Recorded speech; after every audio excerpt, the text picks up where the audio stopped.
ପିଲାମାନେ ତୁମେମାନେ କେମିତି ଅଛ? ଭଲରେ ଅଛ ତ? ହଁ, ଭଗବାନଙ୍କ ଦୟାରୁ ସମସ୍ତେ ଭଲରେ ଅଛନ୍ତି, ନାଇଁ କି? ତ ଆଗରୁ ବି ସେଇ ହଳଦୀ ବସନ୍ତର ଦୁର୍ଦ୍ଦଶା ବିଷୟରେ ଆମେ ପଢ଼ିଛେ ଏବଂ ସେଠାରେ କାଉ ଏବଂ ଅନ୍ୟ ଚଢ଼େଇମାନେ ପହଞ୍ଚୁଛନ୍ତି, ତାର ଦୁର୍ଦ୍ଦଶା ବିଷୟରେ ଜାଣୁଛନ୍ତି। ତ ତାପରେ କ'ଣ ହେଇଛି ଆମେ ଆଗକୁ ଜାଣିବା। ତେବେ ଆସ ଆଗକୁ ଆମେ ଅନୁଚ୍ଛେଦ ଗୁଡ଼ିକୁ ପଠନ କରିବା, ସେ ବିଷୟରେ ଜାଣିବା ଏବଂ ସେମାନଙ୍କର ମଧ୍ୟରେ କ'ଣ ଘଟିଛି ତାହାକୁ ଆମେ ଅନୁଧ୍ୟାନ କରିବା। ଚାଲ ସମସ୍ତେ ଆମେ ଅନ୍ୟ ଅନୁଚ୍ଛେଦଟିକୁ ପଠନ କରିବା। ତ ଆସ ପିଲାମାନେ ଆମେ ମନେ ପକାଇବା। ଏଠାରେ ଚିତ୍ରରେ ତୁମେ ଦେଖୁଛ ହଳଦୀ ବସନ୍ତର ବସାଟିକୁ କିପରି ହନୁମାଙ୍କଡ଼ ଭାଙ୍ଗି ଦେଉଛି। ତ ସେହି ବସା ଭାଙ୍ଗିଲା ପରେ ବ୍ୟସ୍ତ ହେଉଛନ୍ତି ହଳଦୀ ବସନ୍ତ ଦ୍ୱୟ ଏବଂ ସପକ୍ଷରେ ଅଛନ୍ତି କାଉ, କୋଇଲି, ଗଙ୍ଗେଇ। କଥାବାର୍ତ୍ତା କଲା ପରେ କଜଲପାତି ଯାଇ ମାଙ୍କଡ଼କୁ ବୁଝାଇବା ପାଇଁ ଚେଷ୍ଟା କରିଛି, କିନ୍ତୁ ସେ ଚେଷ୍ଟା କଲା ପରେ ମଧ୍ୟ ମାଙ୍କଡ଼ ସେ ରାଜି ହେଲା ନାହିଁ ଏବଂ କଜଲପାତିକୁ ମୁଁ କାହାକୁ ଡରେ କି ବୋଲି କହି ଚାଲି ଆସିଛି। ତେବେ ଆସ ସେ ବିଷୟରେ ଆମେ କିଛି ପ୍ରଶ୍ନ ମୁଁ ତୁମକୁ ପଚାରୁଛି। ତୁମେମାନେ ପୂର୍ବ ଅନୁଚ୍ଛେଦ ଗୁଡ଼ିକରେ କ'ଣ କ'ଣ ସବୁ ପଢ଼ିଛ ଏବଂ କେତେ ମନେ ରଖିଛ ସେ ବିଷୟରେ ଆମେ ଆଲୋଚନା କରିବା। ଗୋଟିଏ ପ୍ରଶ୍ନ ଦିଆଯାଉଛି, ବିଗତ ଶ୍ରେଣୀରେ କେଉଁ କେଉଁ ଚରିତ୍ରଙ୍କ ବିଷୟରେ ଦର୍ଶାଯାଇଛି। ତ ଆଗରୁ ଯେଉଁ ତୁମେ ପଢ଼ିଛ ସେଥିରେ କେଉଁ କେଉଁ ଚରିତ୍ରଙ୍କ ବିଷୟରେ କୁହାଯାଇଛି, କେଉଁ କେଉଁ ଚରିତ୍ର ସେଥିରେ ଅଛନ୍ତି, କିଏ କିଏ ଥିଲେ? ବହୁତ ଭଲ, ହଁ ଠିକ୍ ଜାଣିଛ ତ। କାଉ, ହଳଦୀ ବସନ୍ତ, କଜଲପାତି, ବୁଢ଼ା ମାଙ୍କଡ଼, ଏହିସବୁ ଚରିତ୍ର ଗୁଡ଼ିକ ସେଠାରେ ଥିଲେ। ଏବେ ଅନ୍ୟ ଏକ ପ୍ରଶ୍ନ ମୁଁ ପଚାରୁଛି, ଖ କାଁ ଖେଁ ଏହା କାହାର ଶବ୍ଦ ରୂପେ ପ୍ରଦତ୍ତ?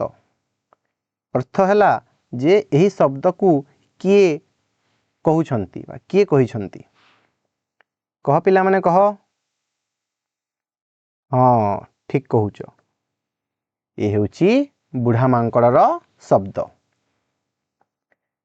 ତେବେ ଆଉ ଏକ ପ୍ରଶ୍ନ, ତାହେଲେ ମୁଁ ରାଜାଙ୍କ ପାଖରେ ତୁମ ନାମରେ ଫେରାଦ ଦେବି, ଏହି ଯେଉଁ ପଦଟି ଅଛି ଏହି ପଦଟି କାହାର ସଂଳାପ?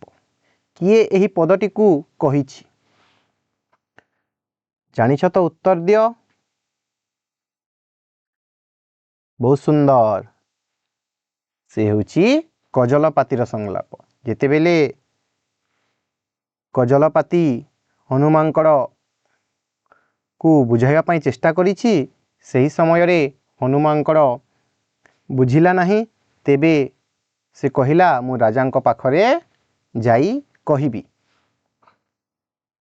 ଏବେ କଜଲପାତିର ଧମକରେ ବୁଢ଼ା ମାଙ୍କଡ଼ଟି ଡରିଲା କି? ବୁଢ଼ା ମାଙ୍କଡ଼ ଡରିଲା କି ଯେଉଁ କଜଲପାତି ଯାଇକି ତାହାକୁ ଧମକେଇଲା? ନା, କଜଲପାତିର ଧମକରେ ବୁଢ଼ା ମାଙ୍କଡ଼ଟି ଡରିଲା ନାହିଁ ଏବଂ ସେ କହିଲା କି ମୁଁ କାହାକୁ ଡରେ ନା। ତେବେ ତୁମେମାନେ ଦେଖିପାରୁଥିବ ଏଠାରେ ରାଜଦରବାରଟି ଆରମ୍ଭ ହେଇଛି। ତ ଏବେ ଆମେ ଅନୁଚ୍ଛେଦଟିକୁ ପଠନ କରିବା। ତ ଚିତ୍ରରେ ଦେଖୁଛ କେଉଁ କେଉଁମାନେ ଅଛନ୍ତି, ତ ସେ ବିଷୟରେ ଆମେ ଆଲୋଚନା ମଧ୍ୟ କରିବା। ତ ପ୍ରଥମେ ସମସ୍ତେ ଅନୁଚ୍ଛେଦଟିକୁ ଦେଖ, ମୁଁ ପଠନ କରୁଛି। ରାଜାଙ୍କ ଦରବାର। ବୀରାଧିବୀରବର ପ୍ରବଳ ପ୍ରତାପୀ श्री श्री कंटकजिह्व भल्लुक महाराज सिंहासन उपरे उपवेशन करिसंती। पाखरे आउ गोटे आसन रे बसिसंती प्रधानमंत्री महाशय श्रीयुक्त हीनबुद्धि जम्बुक प्रवर। सेनापति श्रीयुक्त तीक्ष्णदंत ब्रुक चतुर्दिगकु आरक्त नयन रे दृष्टि निक्षेप करी दरबार रे खड्ग हस्ते द्रुप्त भंगिरे दंडायमान। पारिषद मानक मध्यरे अरण्यर पशु जगतर कोकी कटास गुंडुची मूषा कुट्रा हरिण और झिंक आदि सरीसृप जगतर अहिराज और गोधी आदि एवं पक्षी जगतर सुआ काकतुआ पारा पेचा और बुलबुल आदि स्व स्व आसन अलंकृत करी राजांक मुह को चाहि बसी अछंती। से बनरे सिंह बाघ और हाथी न थिबारु समस्ते मिलिमिशि भालू को राजा करिसंती। समस्तंकर समर्थन पाई भालू मध्य निरंकुश भावरे शासन कार्य चलाउछि। आजि दरबार रे चलीछि मांकड़ विरुद्ध रे मकद्दमा। तेणु समस्ते उद्विग्न होई राजांक राय सुनिबा पाई अपेक्षा करिसंती। तो यही जो अनुच्छेदटी अच्छी सही अनुच्छेद रे आमे देखुचे दरबार रे राजा बसिछंती भल्लुक महाराज जी कि यही राज दरबार राजा अटंती। से विराधि वीरवर प्रबल प्रतापी एवं श्री श्री कंटकजिह्व भल्लुक महाराज अटंती। तांकु संबोधन करी किछि शब्द एठारे कहा जाइछि। विराधि वीरवर समस्तंकर वीरमानंक मध्यरु से श्रेष्ठ अटंती। प्रबल प्रतापी बहुत बलवान अटंती से एवं कंटकजिह्व जहार जिभरे कंटक सदृश शब्द बाहरे से हेउछंती भल्लुक महाराज सिंहासन उपरे विराजमान करिसंती। एबे पाखरे बसिसंती तांकर प्रधानमंत्री श्रीयुक्त हीनबुद्धि जम्बुक प्रवर। तो चित्र तुमे देखि पारुथुबो तांको पाखरे बसिचंती किए राजांको पाखरे बसिचंती जम्बुक जे कि प्रधानमंत्री अटंती। श्रीयुक्त हीनबुद्धि जम्बुक बसिचंती। सेनापति श्रीयुक्त तीक्ष्णदंत ब्रुक चतुर्दिगकु आरक्त नयन रे देखुछंती। हातरे धरिछंती गोटिए खड्ग। तांकर नयन रे से चतुर्दिगकु से जो राजदरबार रे जो राजसभा चलीची सेही राजसभा रे से चारिदिगकु से तांकर आरक्त नयन रे एक तांकर नयन रे एक आरक्त अछि। सेही नयन रे से दृष्टि निक्षेप करी सबु आड़कु से ध्यान रे देखुचंती। सबु पटकु चतुर्दिगकु से निक्षेप करी पूरा तांकर दृष्टि को देखुचंती एवं हातरे धरिछंती एक खड्ग। द्रुप्त भंगिरे से एक भिन्न भंगिरे से छिड़ा होइछंती। सेठारे दंडायमान करिछंती। पारिषद मानंकर अरण्य रे अछंती। सेठारे पशु जगतर कोकी कटास गुंडुची मूषा कुट्रा हरिण और झिंक। तो तुम्हें माने चित्र रे देखि पारुथुबो कोकी कटास हरिण कुट्रा झिंक गुंडुची मूषा किपरि देखा जाउछंती। से माने समस्ते सेही राज दरबार रे उपस्थित अछंती। सेठारे अछंती सरीसृप जगतर अहिराज गोधी। पक्षी जगतर सेठारे उपस्थित अछंती सुआ काकतुआ पारा पेचा और बुलबुल। जेउठिरे तुमे देखि पारुथुबो किपरि सुंदर सुंदर रंग बिरंगित हिसाब रे पक्षी माने अछंती सुंदर दिसंती। तो समस्ते विभिन्न पक्षी को देखिथिबो जेपरि कि पेचा को देखिच नहीं। तो पेचा से दिन बेला बाहरे नहीं। से रात्रि समय रे केवल ता से पदा को बाहरे। बाकी तो तुमे देखिथिबो सुआ को देखिच पारा मध्य देखिच बुलबुल चढ़ई मध्य किए देखिथिबो काकतुआ मध्य देखिथिबो किए से भी सुआ परि दिसे। तो यही समस्त चढ़ई रंग बिरंगित चढ़ई पक्षी गुड़िक सेठारे उपस्थित अछंती एवं से राजदरबार रे समस्ते अछंती। तो सही राजदरबार रे कौन हेउची सही राजदरबार रे सेठारे देखुथबो तुमे जे मोकद्दमा चली कहा विषय रे ना हनुमानकड़ विषय रे। कहा विषय रे हाँ हनुमानकड़ विषय रे। एवं एठारे तुमे चित्र रे अनुमान करि पारुथबो जे एठारे बाघ सिंह हाथी एमाने नहांती। अच्छा कहिल पिला माने आमे साधारणतः भाव में जानिछु जे जंगल रो राजा किए क बहुत सुंदर जंगल रो राजा हेले सिंह किंतु एठारे भल्लुकंकु राजदरबार रो राजा करा जाइछि। तेबे भल्लुक महाराज एठारे राजा होइछंती कारण हैला बाघ सिंह एवं हाथी एही जंगल रे नहांती सेथिपाई समस्तंकर समर्थन रे भालू को एठारे राजा करा जाइछि एवं भालू निरंकुश भाव रे सेठारे शासन कार्य चलाउछंती। एवं आजी एही दरबार रे चलीछि सेही मांकड़ विरुद्ध रे मकद्दमा कारण हलदी बसंत रो बसा बारंबार भांगिबारु पक्षी माने आसी मकद्दमा देइछंती बा विरुद्ध रे कहिछंती जे मांकड़ विरुद्ध रे आसी राजदरबार रे मकद्दमा करूछंती। एवं समस्ते एठारे उपस्थित काहीकि अछंती कारण सेही राजांकर राय बा राजा कौन कहिबे काहाकू दोषी साब्यस्त करिवे किए दोषी हेबो सेही कथा जानिबा पाई समस्ते एही राजदरबार रे उपस्थित अछंती। बे आमे अन्य अनुच्छेद को बुझिबा। हलदी बसंत पक्षरे साक्ष्य देउछंती गंगोई कोइली कजलपाती और कपूत।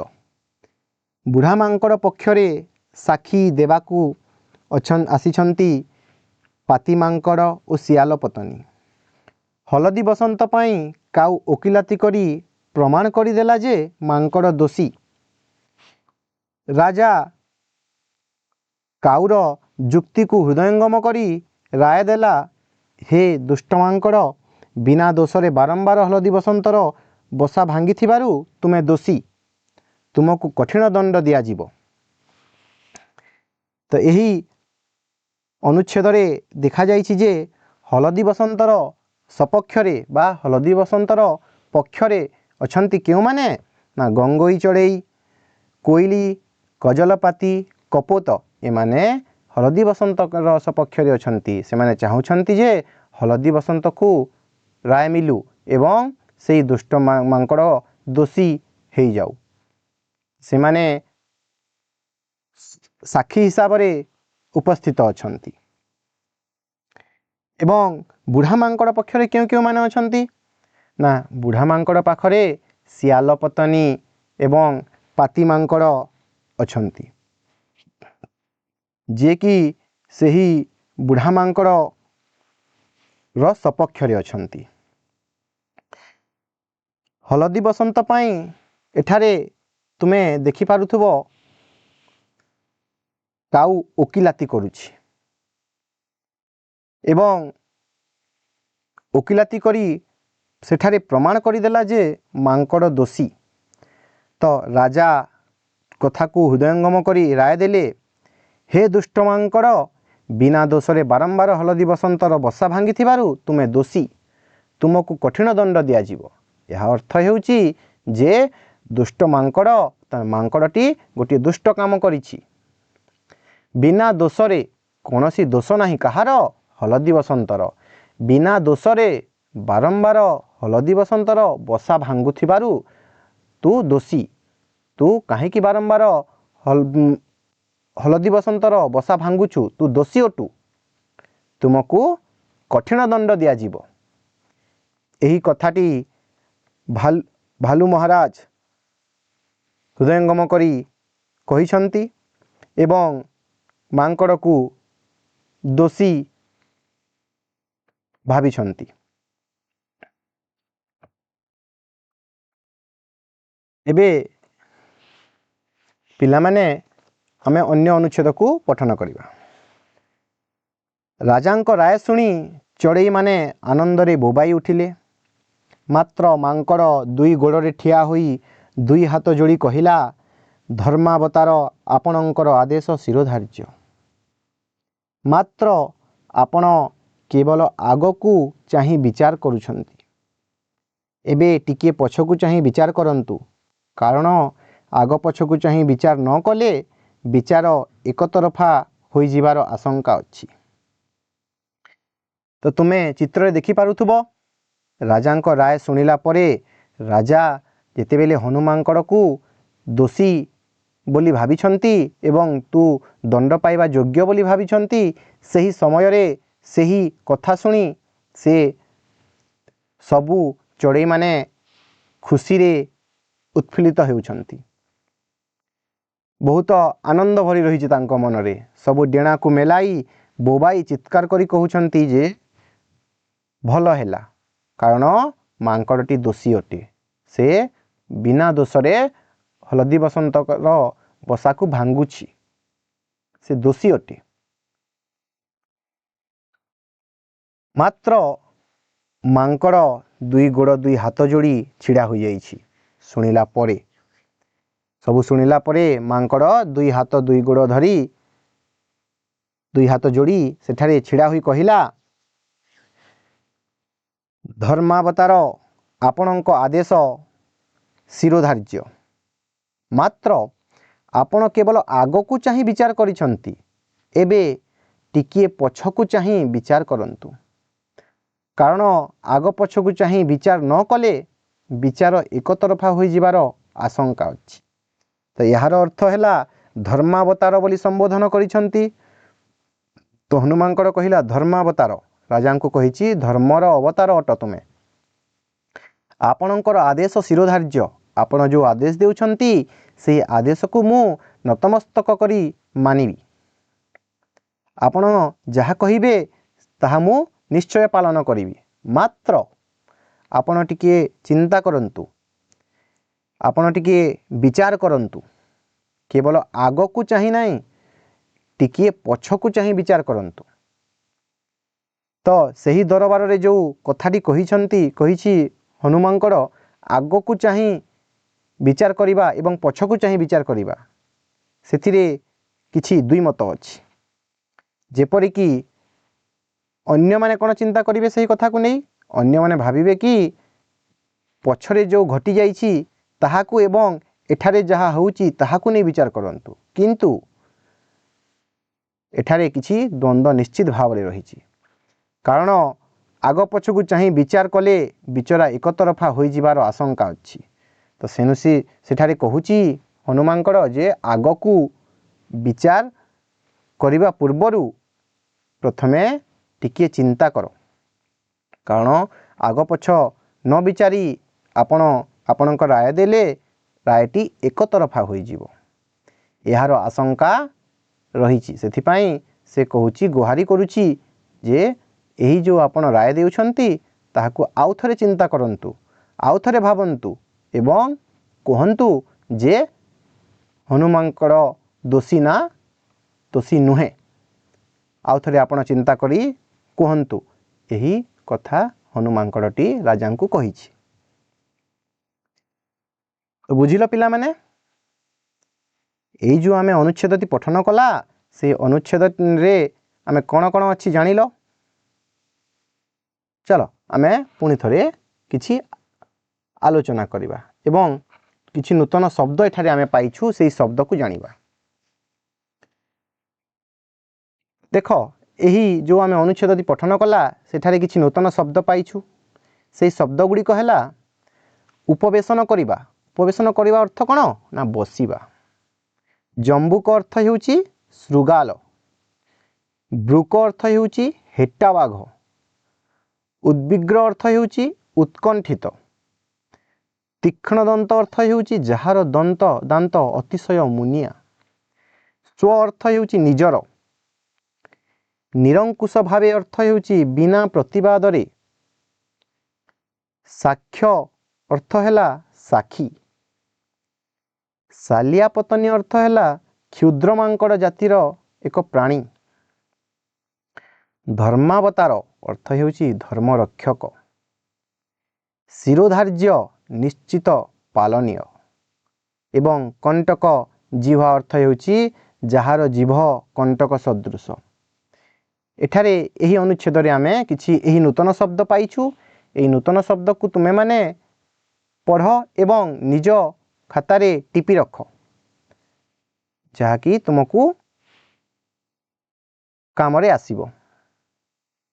तो समस्त को मु कहूची एही नूतन शब्द को समस्ते अर्थ सहित टिपि रख। बुझिल पिला माने? तो यही नूतन शब्दर अर्थ सहित जदि आमे यही पाठ को जानिबा, से विषय रे आउ किछि आमे आलोचना करिबा।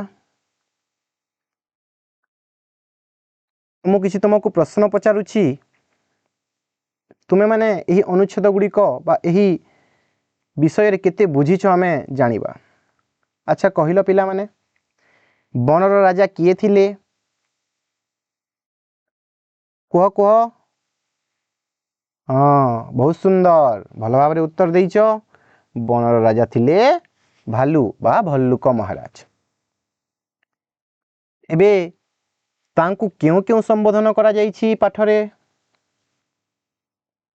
तांकु क्यों क्यों संबोधन करा जाइछि? हाँ तुमे कह। बहुत सुंदर, भल। तांकु विराधि वीरवर प्रबल प्रतापी कंटक जिह्व बोली संबोधन करा जाइछि। बहुत सुंदर उत्तर देइछ। से बनरे भालू को काहे की राजा करा जाइथिला? मु पढ़ाइला समय रे तुम मानकु कहिछि जे बनर राजा किए? हाँ सिंह। किंतु एठारे काहे की भालू को राजा करा जाइछि? कह पिला माने। ठीक जानिछ। से बनरे बाघ सिंह किंबा हाथी केही नाहांती, सेथिपाई समस्तंकर सहमत रे भालू को राजा करा जाइछि। से दिन कहा विरोध रे मकदमा चलीथिला? से जो राजदरबार टी बसा होइथिला, से राजदरबार रे कहा विषय विरोध रे मकदमा टी चलीथिला? कह पिला माने कह। जानिछ? हाँ ठीक ठीक, बहुत सुंदर उत्तर दउछ। से होची बुढ़ा मांकड़। बुढ़ा मांकड़ विषय रे बा तांको विरुद्ध रे मकदमाटी चलीथिला। हलदी बसंत पाई किए ओकिलाती करुथिला? हलदी बसंत पाई किए ओकिलाती करुथिला? हाँ वेरी गुड, बहुत सुंदर उत्तर देइछ। किए? काऊ। काऊ हलदी बसंत पाई ओकिलाती करुथिला। एबे मु तुम पाई किछि काम दउछि, जहा कि तुमे माने करिवो। तो आस निम्नलिखित शब्द और वाक्यांश गुड़ी को व्यवहार करी वाक्य गठन करिबा। प्रथमे किछि शब्द मु दिया हिछि एठारे। दुरवस्था, फेराद, मकद्दमा, ताच्छल्य, मध्यस्थ, नाली आखि देखाइबा, फेराद हेबा, एही सबू को नहीं तुमे माने वाक्य गठन करिवो। आउ गोटिए तुम पाई काम दिया होइछि एठारे। आस विशेष्य सहित विशेषण को जोड़िबा। खुशी शिखिबा समस्तक अधिकार। नमस्कार।